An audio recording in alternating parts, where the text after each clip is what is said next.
Dear students, welcome to my channel. আজ আমি তোমাদের সুবীর দাসের অঙ্ক বইয়ের পরিমিতি পার্টের আয়তক্ষেত্রের অঙ্কের সমাধান নিয়ে এসে হাজির হয়েছি। এই ভিডিওতে 1 থেকে 5-এর দাগের অঙ্কের সমাধানগুলো আমরা আলোচনা করব। আচ্ছা, প্রথমেই 1-এর দাগ কি আছে বলেছে, একটি আয়তক্ষেত্রের দৈর্ঘ্য প্রস্থের অনুপাত 2:3 এবং ক্ষেত্রফল 54 বর্গ সেমি হলে দৈর্ঘ্য কত? খুবই সহজ একটা অঙ্ক।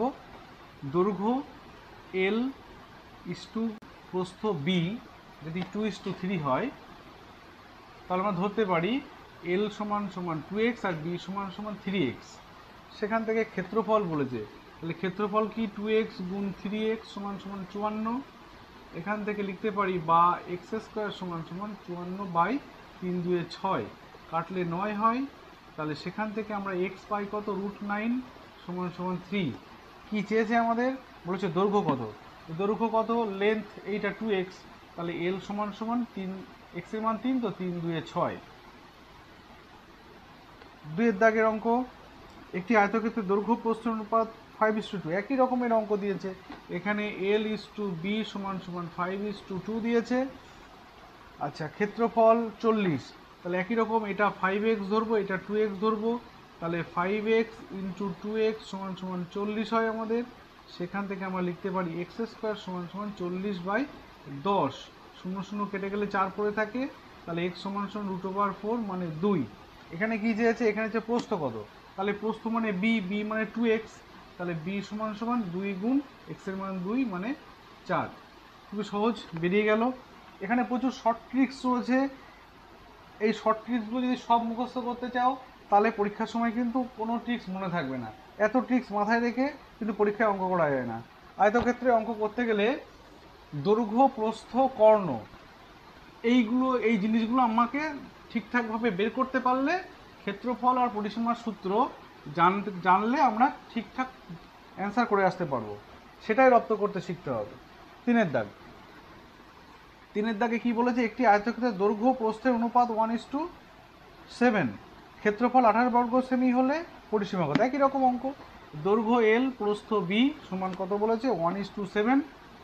তাহলে আমরা এল সমান সমান এক্স ধরবো, বি সমান সমান 7x ধরবো। ক্ষেত্রফল বলেছে 28 বর্গ সেমি, তাহলে একই, এক্স গুণ 7x সমান 28। এখান থেকে এক্স স্কোয়ার সমান সমান 28/7, কাটলে 4 হয়। তাহলে এক্স সমান সমান √4 মানে 2। এক্সের মান 2 বেরিয়ে গেল। চেয়েছে কি, পরিসীমা কত। আচ্ছা, পরিসীমা বের করতে গেলে আমরা জানি 2 × দৈর্ঘ্য প্লাস প্রস্থ, তাহলে এল কত, এল হচ্ছে 2, আর বি কত, 7 এক্সের মান 2, তো বি 7×2=14।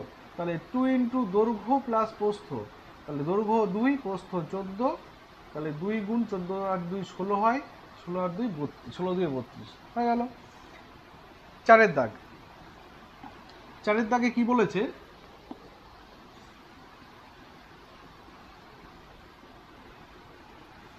চারের দাগে বলেছে দৈর্ঘ্য প্রস্থের অনুপাত একই রকম, L/B, এল লেন্থ দৈর্ঘ্য, বি ব্রেড প্রস্থ, 5:3। তাহলে এটা 5x, এটা 3x ধরবো।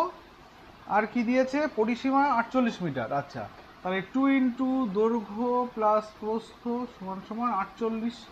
এখান থেকে আমাদের x এর মান বেরিয়ে যাবে, তাহলে বা 2 গুণ 5x আর 3x কত হয়, যোগ করলে 8x সমান সমান 48।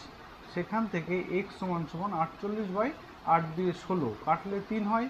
তাহলে x এর মান 3 পাওয়া গেল। চেয়েছে কি, ক্ষেত্রফল কত বর্গমিটার।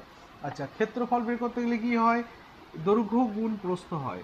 তাহলে দৈর্ঘ্য কত, 5x, x এর মান 3, তাহলে 3×5=15, গুণ b এর মান কত, 3x, x এর মান 3, তাহলে 3×3=9, 9×15 কত, 135। 4-এর দাগের উত্তর 135। এবার 5-এর দাগ, 5-এর দাগে কি বলেছে, একটি আয়তক্ষেত্রে একটি বাহু 8 মিটার এবং কর্ণ 10 মিটার হলে অপর বাহুর দৈর্ঘ্য কত? এটা খুব একটা ইন্টারেস্টিং অঙ্ক, মুখে মুখে হয়ে যায়। এই যে ছবিটা আঁকলাম, কর্ণ বলেছে 10 আর একটি বাহু বলেছে 8, এটা ধরলাম 8, তাহলে এই বাহুটা কত? আচ্ছা, এই কর্ণ এই আয়তক্ষেত্রের ক্ষেত্রে কর্ণ দৈর্ঘ্য আর প্রস্থ একটা সমকোণী ত্রিভুজের ধারণ করে। তাহলে যে কোনো একটা বের করতে দিলে অন্যটার কোন সূত্র দিয়ে, পিথাগোরাসের সূত্র অ্যাপ্লাই করতে হবে। তাহলে x সমান সমান কত হবে, √8 10 স্কোয়ার মাইনাস 8 স্কোয়ার। ফার্স্টে মনে রাখবে এটা অতিভুজ, কর্ণটা সেটা বড় হবে, তাহলে অন্য যে বাহুটা বের করতে দেবে কর্ণ থেকে বিয়োগ করতে হবে। তাহলে এটা হবে 100 বিয়োগ 64 সমান সমান 36 মানে 6। তাহলে অন্য বাহুর দৈর্ঘ্য হবে 6। আরেকটা জিনিস এখান থেকে মনে রাখবে, এই 6, 8 আর 10 এরা পিথাগোরাসের সূত্রের রিলেশনে থাকে। যে কোনো দুটোর মান বলে দিলে অন্যটাই এই রিলেশন থেকে বের করতে পারবে। 6, 8 বলে দিলে 10 বের করতে পারবে, 10, 8 বলে দিলে 6 বের করতে পারবে, এটা। আচ্ছা, নেক্সট ভিডিওতে আমরা পরের 5টা অঙ্ক আলোচনা করব।